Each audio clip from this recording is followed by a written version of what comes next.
According to the Global Carbon Atlas, global CO2 emissions have increased by approximately 65% from 1992 to 2018.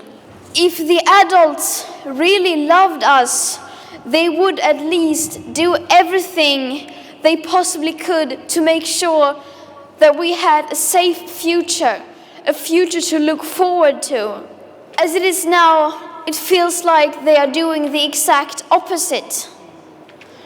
That they are desperately trying to change the subject every time the climate crisis comes up.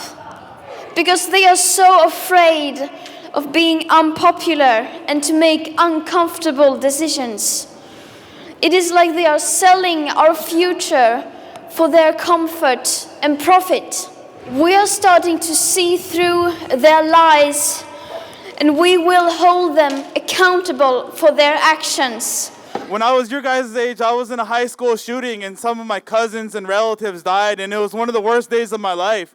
And I remember, this is why I'm in this fight, I remember going to the counselors. They bought the best counselors in the USA, but there was a lineup of counselors. We didn't have enough funding for grief. We didn't have enough funding to keep those counselors only for a couple days they're there.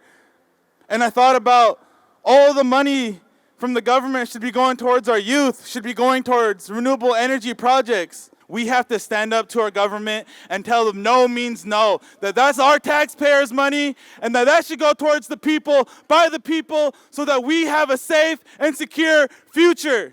As many generations have before me, they've stayed on this land and loved this inlet because it's a part of who we are as a people. When we look out into the inlet, we see so much love. We see our oldest grandmother, and we love and care for it the way we would a grandmother, the way we would a relative. The act of loving the earth, the act of protecting and fighting for our Mother Earth, is the very act of love itself. It's the act of loving the past.